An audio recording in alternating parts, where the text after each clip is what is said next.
जय हिंद, नमस्कार। मैं अंबर जैदी स्वागत करती हूँ आप सबका एक बार फिर से हमारे आज के कार्यक्रम में और बड़ी खबर के साथ दोस्तों आपके साथ एक बार फिर से जुड़े हैं और आपको स्क्रीन पे ये खबर नजर आ रही है। Defence minister unveils 15-year road map, nuclear powered warships, hypersonic missile, more on horizon. तो ये खबर है जहां पर आगे आने वाले 15 सालों का जो रोड मैप है कि क्या कुछ भारत जो अपकमिंग ये मिलिट्री एक्विजिशंस हैं उसकी ये पूरी तस्वीर है। आई डोंट नो आप लोगों को कितना इसमें दिखाई दे रहा है, लेकिन आगे क्या कुछ भारत अपने इस उसमें जोड़ने वाला है और क्या कुछ हम भारत के डिफेंस अपग्रेडेशंस में आपको शामिल होते हुए देखेंगे। इन सारी चीज़ों को हम आज चर्चा में शामिल करेंगे और हमारे साथ जुड़े हैं उमेश जी, इस पर आगे उनसे डिटेल में चर्चा करेंगे।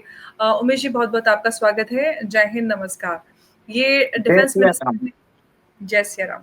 उमेश जी, 15 ईयर का ये जो रोड मैप है, हमारे डिफेंस मिनिस्टर यानी कि रक्षा मंत्री राजनाथ सिंह जी ने उसको अनवील किया और बताया कि क्या कुछ भारत आगे अक्वायर या एक्विजिशन क्या कुछ होने वाली है डिफेंस में, जिसमें हाइपरसोनिक मिसाइल्स, वॉरशिप्स और बहुत कुछ शामिल है। किस तरह से आप देख रहे हैं, क्या कुछ समझना चाहिए कि 15 साल का आगे का जो ये रोड मैप है उसमें? देखिए, सबसे पहले तो सितंबर 3 को जो विक्ट्री परेड हुई है चाइना में, हुँ, जिसमें आपने देखा है कि कैसे चाइना ने अपने जो वेपन सिस्टम्स है, उसकी प्रदर्शनी की थी और 26 नेशंस उनके साथ खड़े थे। तो एक चाइनीज सेंट्रिक वर्ल्ड ऑर्डर की एस्टैब्लिशमेंट हो गई। जो 26 देश चाइना के साथ खड़े थे, उनके या तो कुछ व्यापारिक संबंध है या उनके वो बीआरआई डेप्थ के अंदर, चाइना के डेप्थ के अंदर अटक चुके हैं। अब भारत को भी समझ में आ गया है कि उस वेपन सिस्टम में जो चाइना ने एक तरह से प्रदर्शनी की थी, उसमें हाइपरसोनिक मिसाइल्स भी थे, 6th जनरेशन फाइटर एयरक्राफ्ट की उन्होंने प्रदर्शनी की थी। उन्होंने जो अनमैन्ड कॉम्बैट एरियल व्हीकल्स है, वो हाइपरसोनिक मिसाइल्स है, फिर जो लॉन्ग रेंज क्रूज मिसाइल्स है, इंटरकॉन्टिनेंटल बैलिस्टिक मिसाइल्स है, 20,000 किलोमीटर की प्लस, उन सब की टोटल उन्होंने एक तरह से जो भी देख रहा था, एक तरह से जो चाइनीज सॉफ्ट पावर है, हार्ड पावर है, फुल डेमोन्स्ट्रेशन में था। और भारत कहीं न कहीं बहुत पीछे रह चुका है। और ऑपरेशन सिंदूर में आपने देखा था कि हमारे पास हमने जो भी वेपन सिस्टम यूज़ किए ऑपरेशन सिंदूर में, वो देश में बनाए हुए थे। और एक और एक चीज़ है कि भारत का जो मिलिट्री बजट है, $75 बिलियन है और चाइना का बताया जाता है अप्रॉक्सिमेटली डिक्लेयर करते हैं वो 250 बिलियन पर है, 400 से 450 बिलियन। तो कहीं न कहीं आप ये देखिए कि भारत के अंदर भी एक थॉट प्रोसेस आई है कि हमें के 10 से 15 साल में हमारे पास भी वेपन्स होने चाहिए। और इसी के मद्देनज़र भारत के रक्षा मंत्री ने 15 ईयर का रोड मैप उन्होंने एक तरह से उसको इंट्रोड्यूस किया है और लोगों के सामने बताया कि हमें ये हाइपरसोनिक मिसाइल्स करने की ज़रूरत है, कौन-सी वेपन्स टेक्नोलॉजी हमें यूज़ करना है, अनमैन्ड कॉम्बैट एरियल वेसल्स कौन से यूज़ करना है।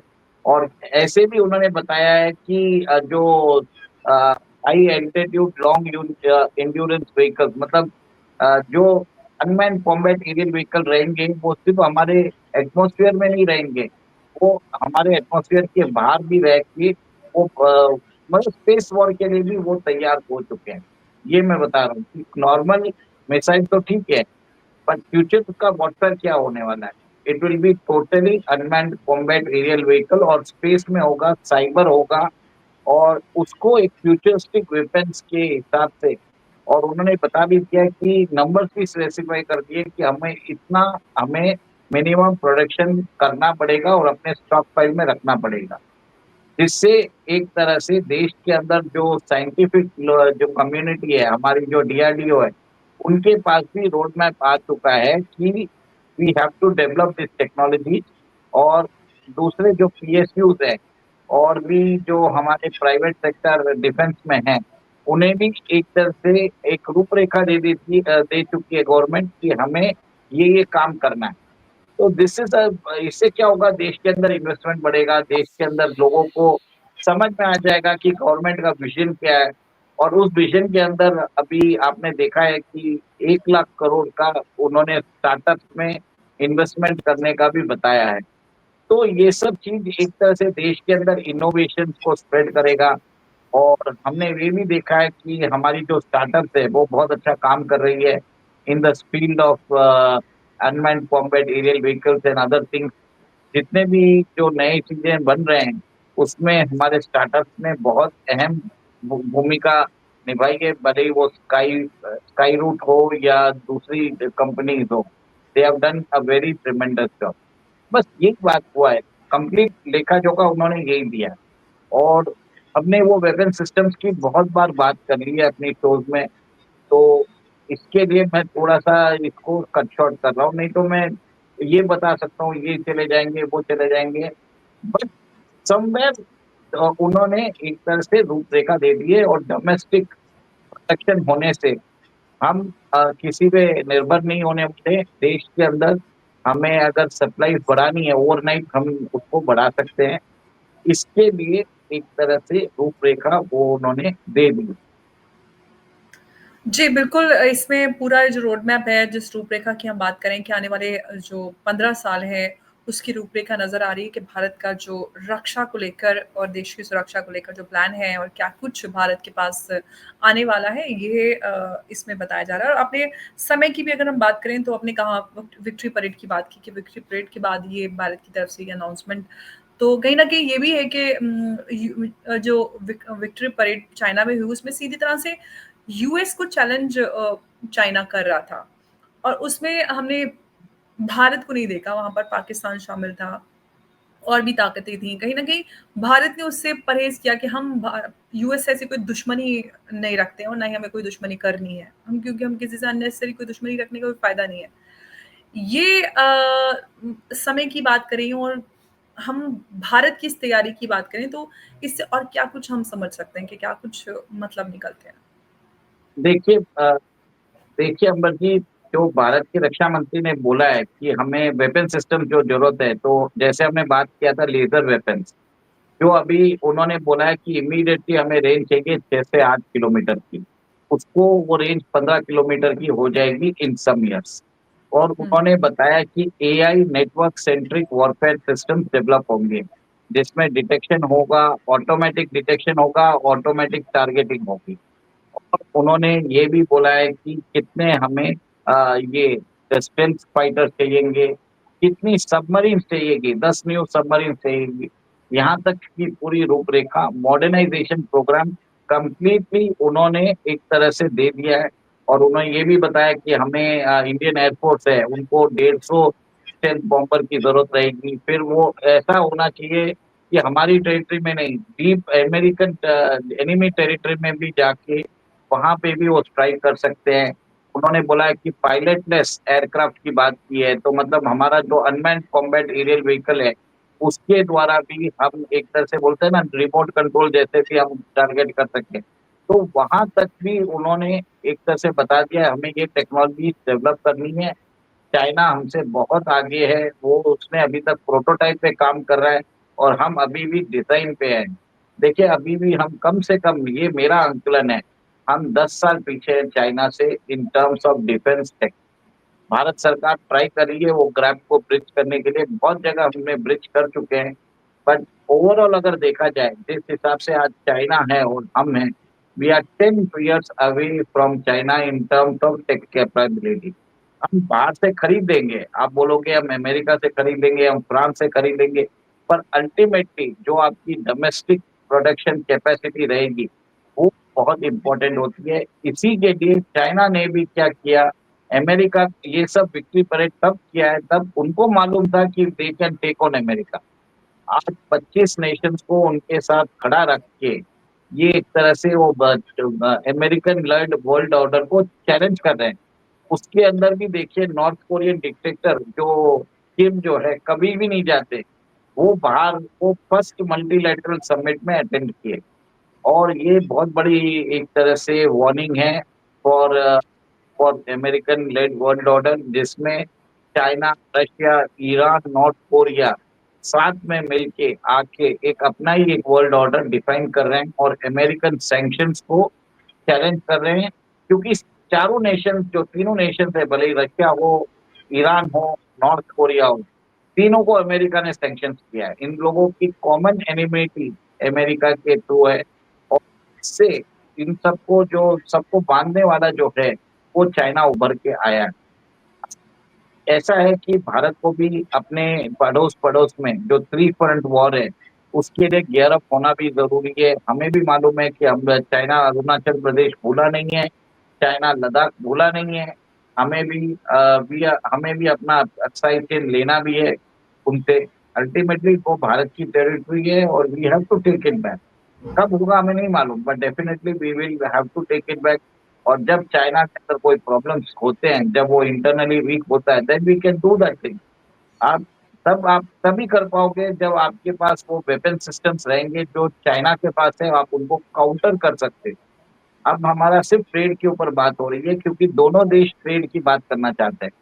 अब हमने बाउंड्री इश्यू को एक तरह से बैक बर्नर पे रख दिया है, पर बाउंड्री पे कुछ डी एस्केलेशन नहीं हुआ। आज भी वहां पे फोर्सेस है, आज भी हमारी फोर्सेस है वहां पे। वो अपने एरिया में, भले ही तिब्बत हो या अरुणाचल प्रदेश के पास हो, वो वहां पे अपनी कैपेबिलिटीज और कैपेसिटीज बढ़ा रहे हैं, बॉर्डर इंफ्रास्ट्रक्चर को बढ़ा रहे हैं। हम भी कर रहे हैं, तो बिल्डअप तो हो रहा है, कोई प्रॉब्लम नहीं है, but we have to match them with our weapon systems also. जब तक हमारे पास वो वेपन सिस्टम्स नहीं रहेंगे जो चाइना ने डेवलप कर लिए, we will not be able to counter China in the long run. ये मेरा मानना है। बिल्कुल, ये बात आपने सही कही कि हालाँकि बहुत सारे लोग कह रहे हैं, "अरे! चाइना से दोस्ती हो गई, सब कुछ हो गया, मोदी जी चले गए एससीओ में, तो अब तो बस हिंदी चीनी भाई-भाई हो गए हैं।"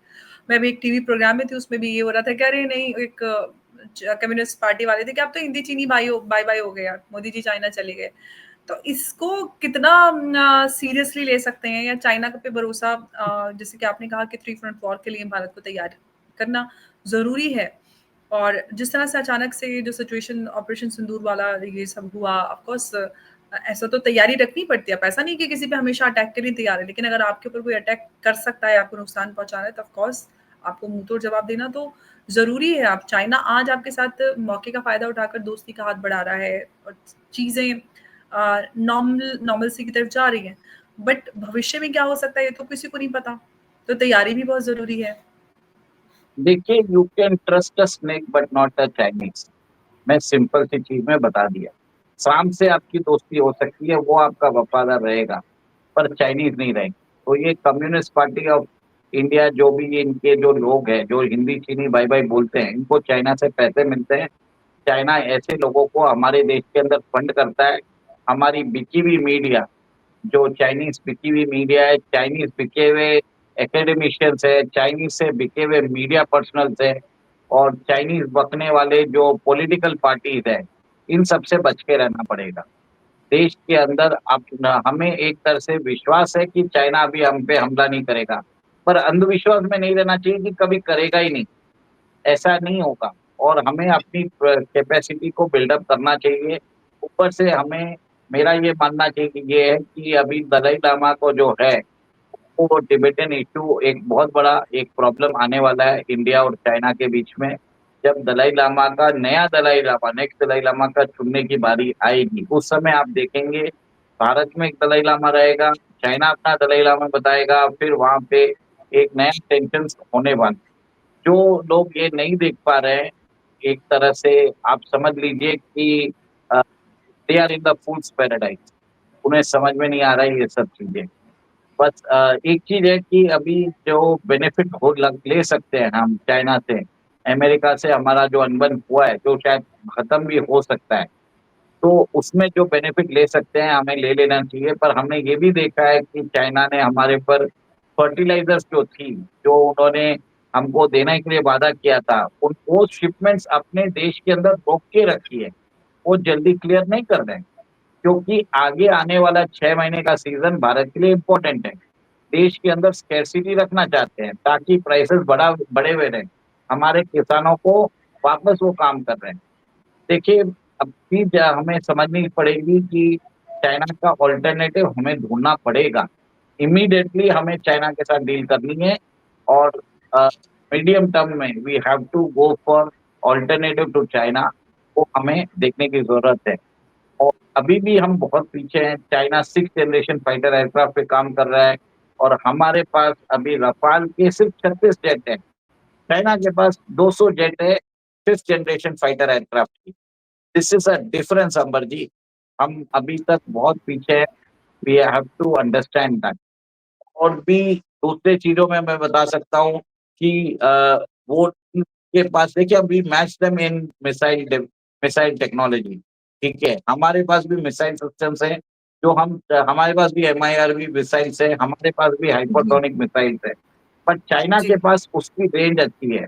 हुँ, हमने अभी तक बढ़ाई नहीं है। हुँ, तो बहुत सारा काम इसमें बाकी है, बट हाँ, 10 साल के अंदर we will definitely match China. हुँ, और अगर भारत के अंदर जो प्रॉमिस्ड चीज़ें मोदी जी देख रहे हैं, अगर 3-4 साल अगर मोदी जी और ठहर जाएँ, तो डेफिनिटली ये सब चीज़ें हो जाएँगी।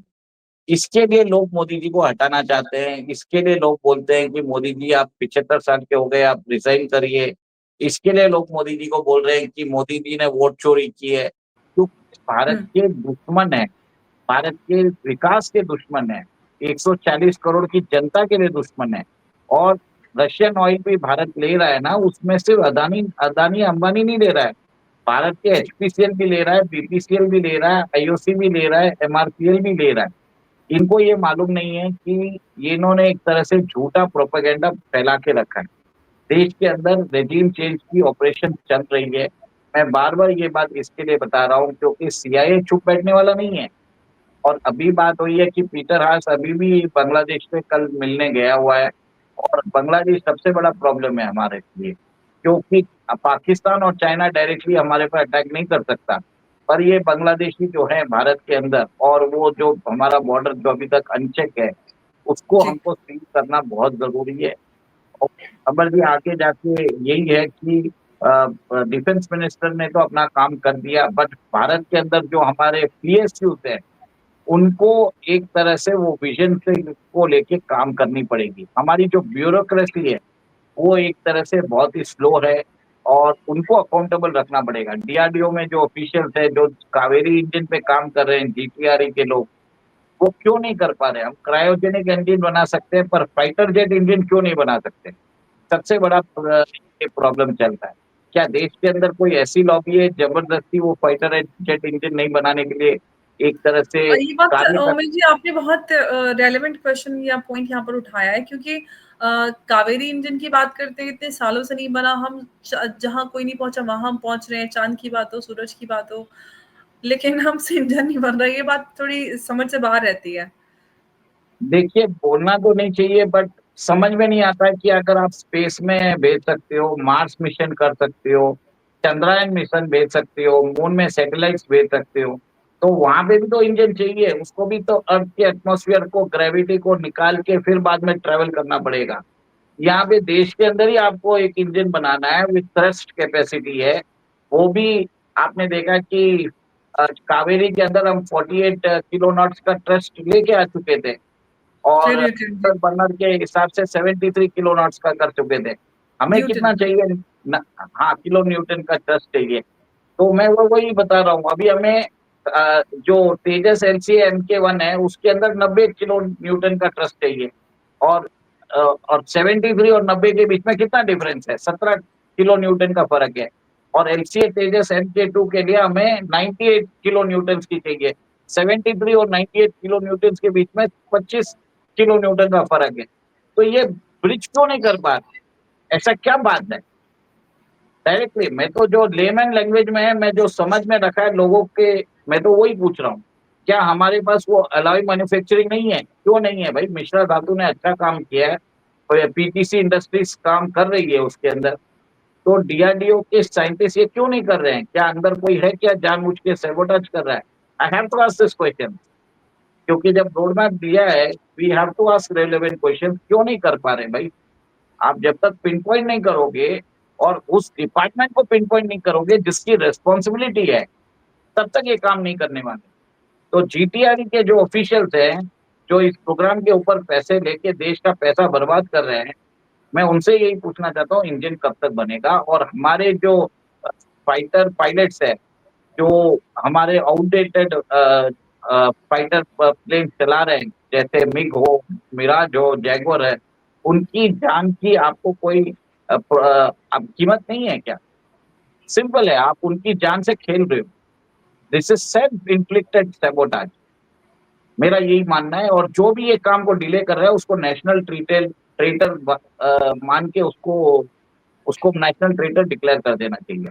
Because we can not progress unless हम अपनी ब्यूरोक्रेसी को ओवरऑल नहीं करते।